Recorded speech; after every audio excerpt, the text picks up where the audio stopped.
Now we present to you Brian Forrester and his incredible breakdown of the DNA results of the Paracas skulls. We want to thank also L.A. Marzulli along with Richard Shaw for the incredible investigations and visuals you'll be seeing in this presentation. Hi, this is Brian Forrester coming to you from Paracas in Peru. And what I'm going to be discussing today is a brief overview of the DNA results from the Paracas elongated skulls.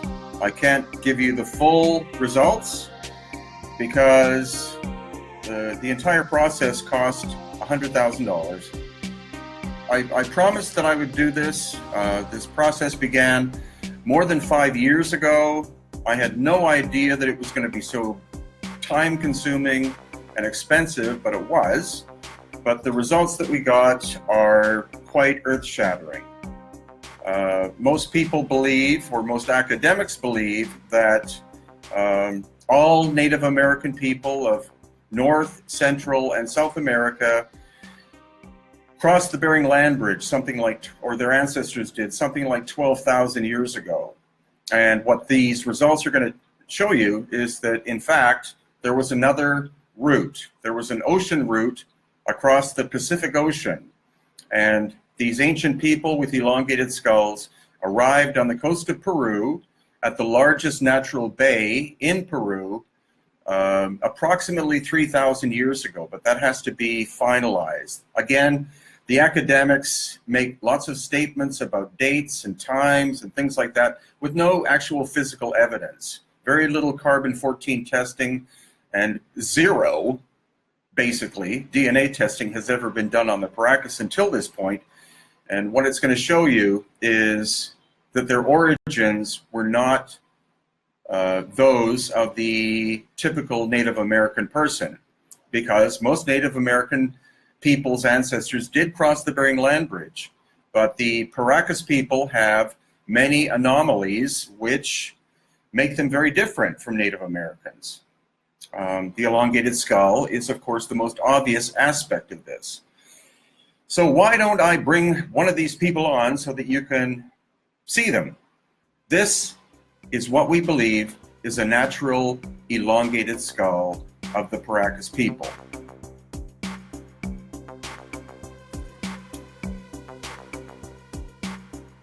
Here, look at the incredibly complicated shape and design of this skull.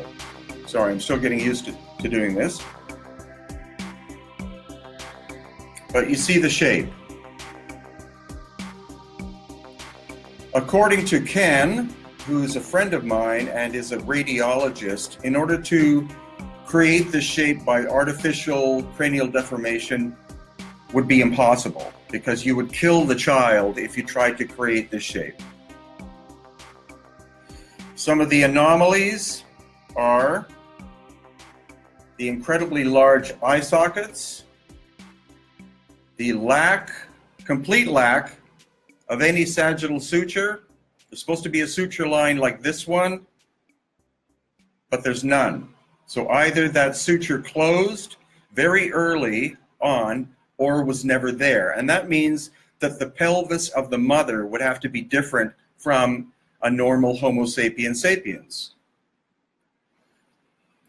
Also, these bones, these little bones you see at the back, these are not normal for human beings, except the Inca culture.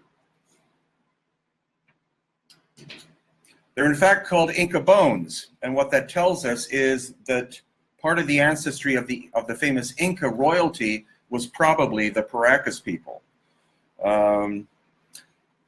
The basic timeline, again, is that the Paracas arrived on the coast of Peru approximately 3,000 years ago, and then mysteriously disappeared about 2,000 years ago. And the mystery is no longer a mystery because I think I've solved it. What happened was you had a gradual desertification of this area. Water, the rains, the little rain there was, more or less stopped. And so people living slightly north of Paracas had trouble trying to grow crops. And so they moved south and they invaded the Paracas area. These people were called the Topara, and later became known as the Nazca. So this ties in with the famous Nazca lines and geoglyphs.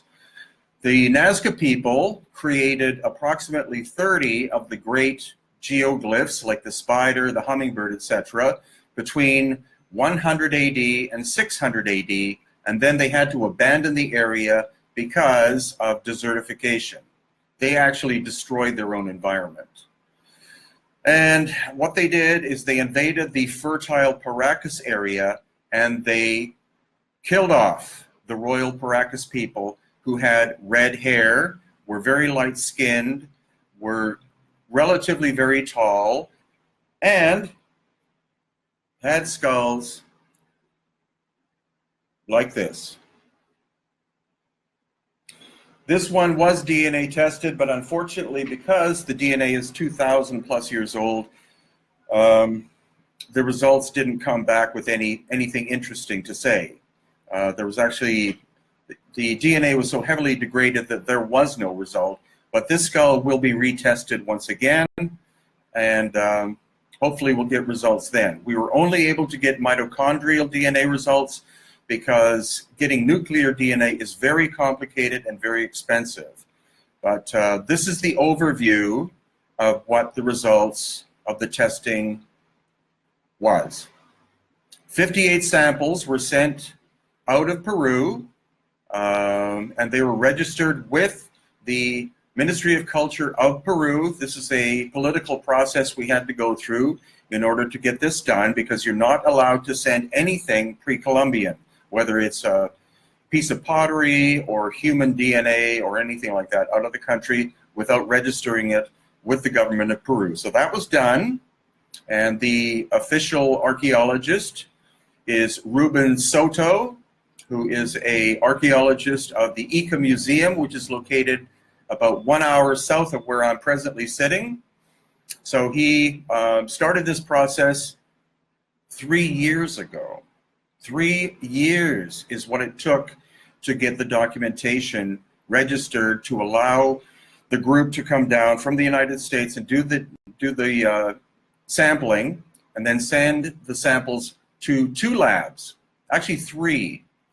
One lab is called Lakehead University, which is in Thunder Bay, Ontario, Canada.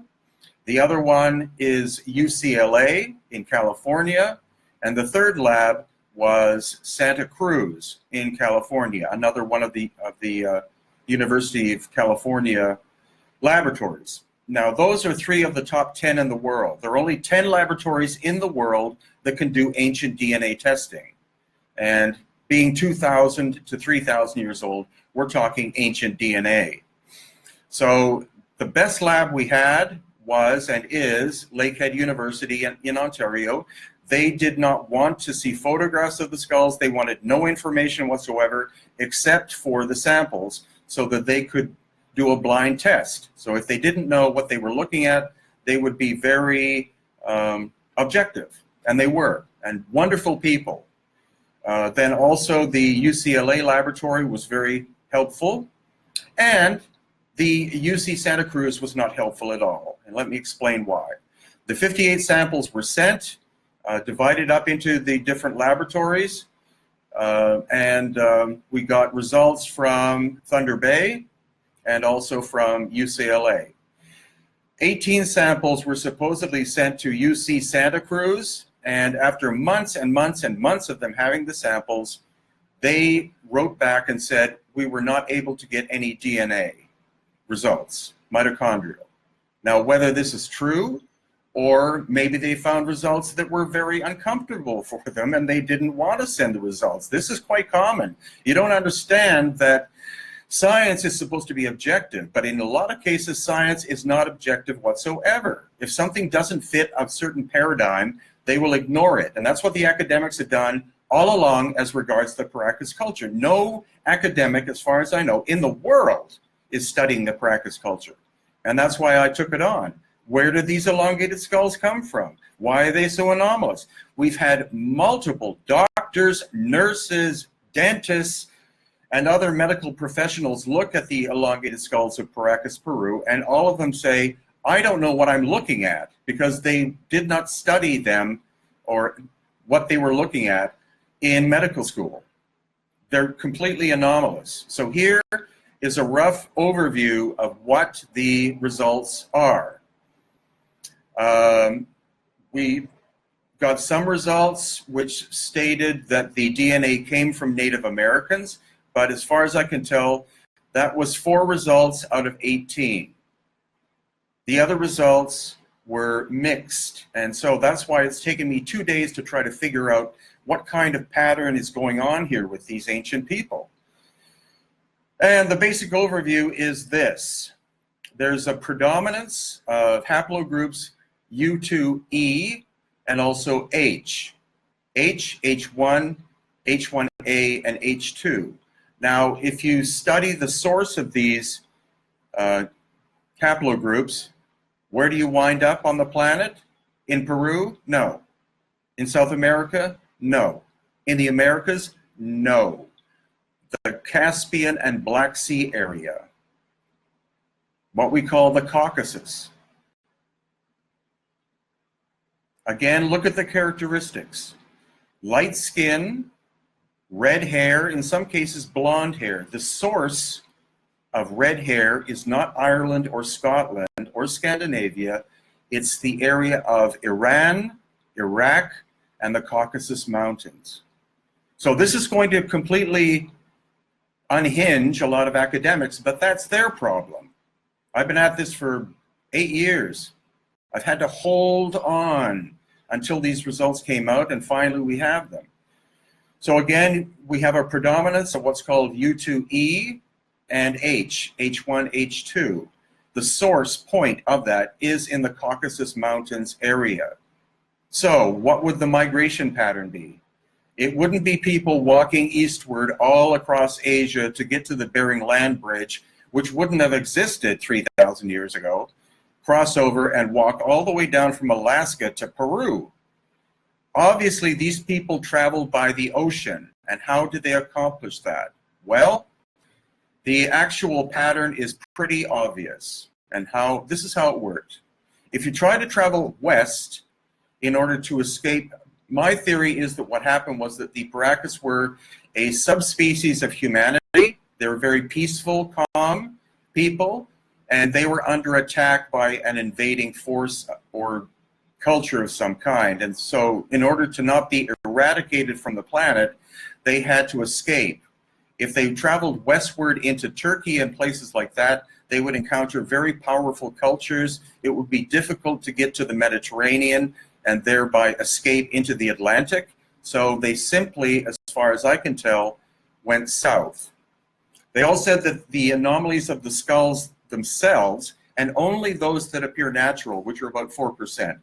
The rest are cranial deformation, but those are the later ones. The earlier ones are the natural elongated skulls. And they said the anomalies that they saw in these skulls indicate that these were not Homo sapiens sapiens. So I said, well, what does that mean? A different subspecies? And they said, yes. If you were to catalog these ancient Paracas people, you will have to call them Homo sapiens sapiens Paracas.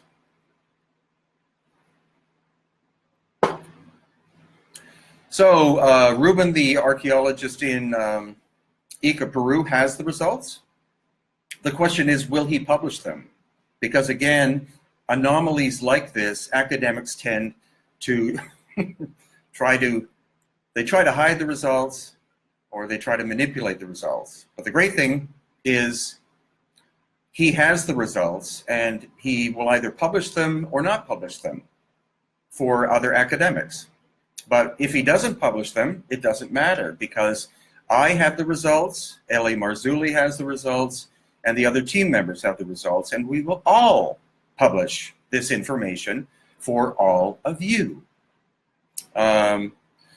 Again, that's more or less all I can say for now. We have an origin point in the Caucasus Mountains. We have migration into the Red Sea, most likely. And this is the book that will be available that has the full data. It will be available at L.A. Marzulli's website, and his website is la@lamarzulli.net. So God bless you all. Thank you all for joining, and I will have other updates for you as time goes on. So with love and respect, this is Brian Forrester coming to you from Paracas on the coast of Peru.